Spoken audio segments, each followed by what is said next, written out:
When you're doing something that you are not really enjoying or you're not choosing, then it becomes very heavy and it actually pulls all of our energy down. Women especially need to divide our day into prep, delivery and rest. Charging your phone makes it capable of performing every day. Charging ourselves is as important. What is the 2-minute rule? You said you're going to go to the gym, put on your shoes, take a walk in the gym for 2 minutes, okay? You said you're going to write a book, start writing the first page for 2 minutes. You start, everything will become easier.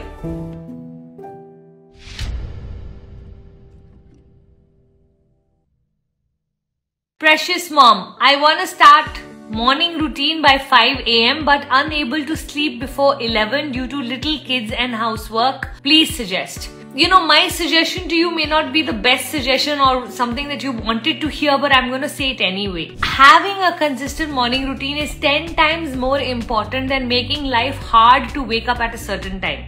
Okay? Now, if your children are still young and you have a lot of responsibility of the house, give yourself a little more time. I always say this, that I wish I knew at that point in my life that, you know, I'm going to have all of my life to do everything that I want to, but children will grow up. There will come a time where you will be able to delegate all of this housework. You will, over the years, you will tend to be able to find yourself more help. So if right now, that's your priority, then make it your priority instead of every day doing it also and not feeling it also. You know, when you're doing something that you are not really enjoying or you're not choosing, then it becomes very heavy and it actually pulls all of our energy down. So if you know you have to do it, I would rather you start to say, I choose to do it. I choose to do it because I want peace at home. I choose to do it because I love my children. I choose to do it because of, add whatever because of to it and start to make that a choice. Now, if you wake up instead of 5 a.m. at 6 a.m., can you still do your morning routine? Check. Ask yourself. You know, I have been waking up really early through COVID, like almost 4:30. And then at some point, I started to have these allergy colds. And I went to a lot of doctors and a lot of I took a lot of allopathy, homeopathy, Ayurveda. And one of the doctors actually told me that, Puja, you're waking up too early. And in my head, I was like, but that's a good thing, right? Brahma Muhurtam and this and that. And they're like, no, your body looks like it's needing more sleep. And then I started to sleep more and I started to wake up at 6:30 instead of 4:30. Can I tell you, my allergies have disappeared.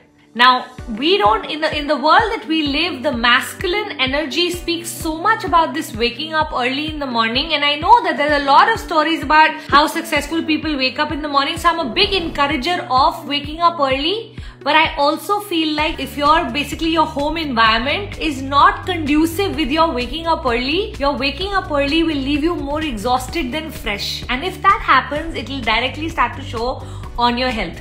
I'm back to waking up 4:30 again, but I'm extremely particular that if at night I've not had a good night's sleep or for whatever reason I'm feeling like my body needs more rest, I immediately honor that and I don't wake up. So now I've started to wake up 3 times a week at 4:30 rather than every single day. Even though my alarm goes off in my head, I don't even need a physical alarm. When you get used to waking up at 4:30, you have a brain 3:40 sharp. I don't know why. I will look at my phone and go, oh, okay, I'm awake.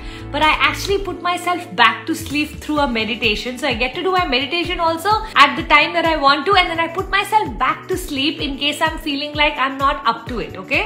So I'm just going to say this, that in a world where everyone's going to ask you to wake up early, I think there are a lot of other things you have to put in context before you decide to do that, okay?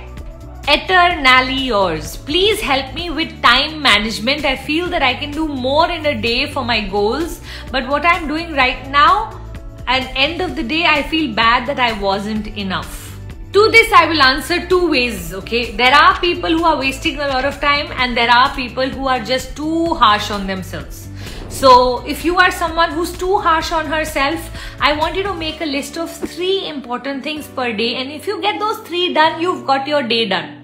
You know, there used to be a time when I used to write 20, 30 things in my things to do. And if I managed to do 23, I used to say, but 7 didn't happen. And I was so harsh on myself that I started to struggle because I started to get exhausted and feeling this feeling of fatigue by lunch because there was so much weight on my shoulders. Can I tell you, today morning, every day when I wake up, I have only one agenda to achieve. So for example, for today, I had to do some videos for ads. That's all I needed to achieve. If I got that done, that's a tick. After that, I'm going to waste my time. So this ad videos got over at 2:20 and my Insta Live was at 4 o'clock. 2:20 to 4 o'clock, I have just been relaxing. There's lovely weather in Chennai today. So I had worn the kambal, drinking my hot tea and really just enjoying the weather. And to someone, it may seem like, oh my God, such a waste of time. Puja, you had another 15 things that you need to achieve. I got one big thing out for the day. I'm so happy. So I think just starting to realize that, you know what, we are, as women especially, need to divide our day into prep, delivery and rest.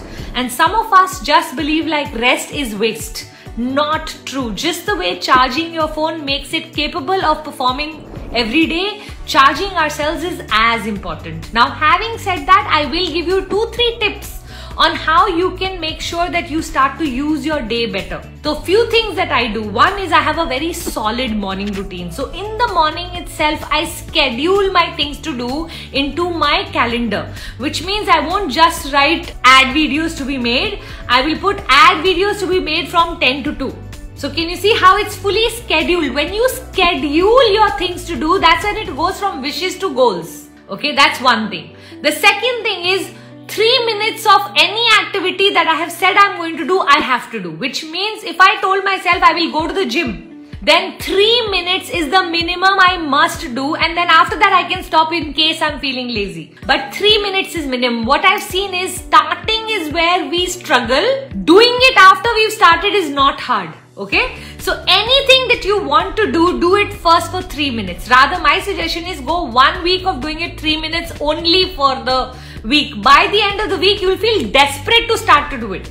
So, you know, I think Atomic Habits, this book by James Clear, has this beautiful habit of the 2-minute rule. I've just made it 3 minutes because I like the number 3 over 2, so I think that's why. But you can keep it even the 2-minute rule. What is the 2-minute rule? You said you're going to go to the gym, put on your shoes, take a walk in the gym for 2 minutes, okay? You said you're going to write a book, start writing the first page for 2 minutes. You said you're going to do something, do it for 2 minutes, because it's the start point. Remember, all of our hesitation is sitting in the start point. All of resistance, big 5-headed snake, is sitting in the start point. You start, everything will become easier. Okay, so that's the second thing. Another thing I think is you can prepare yourself for the next day, the previous day. So I love to set intention at night on what I want to achieve the next day, so that my entire body is in sync with what I want to do. You know, if we keep saying to ourselves, I don't want to, oh my God, I hope I don't have to do that, or I wish I could choose to do something else. If we keep speaking this language, we are going to land up not feeling like doing things. So procrastination will become our second personality. My suggestion is, once you know you've got to do something, see if you can build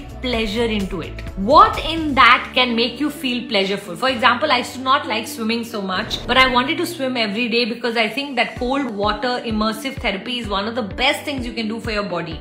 Okay, so I started to, every time I would enter the pool, I would say, oh, this is heaven, oh, this is heaven, even though I would be shivering and dying, and I wanted to say, yuck, I want to get out of the pool, God, the water is so cold. Those used to be my first reflex action words, but I would say, this is heaven, this is beautiful. Can I tell you, till today, I think it's been 4-5 years since I did this. Till today, if I enter the pool, my brain automatically will say, this is heaven, this is beautiful. Because it's so trained that the entry of the pool is so connected to these two sentences. And you know what? Anything that we can attach pleasure to, we will be able to overcome. Anything that we keep attaching pain to, hey, karna padega, gym jana padega, chithi likhni padegi, phone karna padega. And then what do? We procrastinate.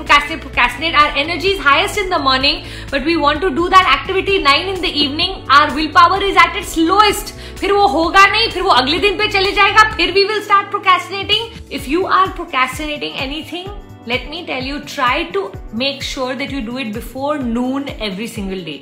Before noon, there's a certain energy of achievement that exists in the world. So anything you try to achieve by lunch will be far easier because you're not yet in your fatigue zone. After lunch, we move into what we call the exhaustion, the fatigue. Then unless you're taking that 20-minute power nap, the chances are that your energy is still falling. Yes, if you take a 20-minute power nap, which is another suggestion I will give you, after lunch, see if you can do a 20-minute, you don't have to sleep.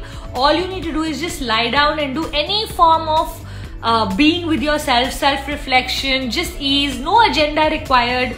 It helps a lot to regain the energy you've lost in the first half of the day. See how you can use all of this, sweetheart, because you know what? I think time management is one of those topics that just never ends because we are just never happy. Okay, so see how you can start to build happiness into your time management. I am about 60% productive and 40% okay in the day, and I find that my 100%. Like, I don't want to be 100% in the day. If I'm able to use the 24 hours at the 60% level, I'm actually in a happy space, because for me, my happiness is more important than things done. And so whatever I do, I must do it with joy and fun. That to me is primary, okay? Because otherwise, even if I land up doing it, I won't feel joy and fun. And if I don't feel joy and fun and a sense of achievement in my life on a daily basis, I won't be able to run the marathon. Then I will be just doing a sprint, which means 5 days I'll do a fabulous job of waking up in time and managing my day beautifully. But eventually a time will come where I will just get exhausted because I would have overdone it. So I would rather you run at the 60% speed, like how we have the 60 kilometers per hour on the road. Run at that speed, but go far. Then run 100 kilometers speed just for 1 minute. True or not? See how you can use all of this.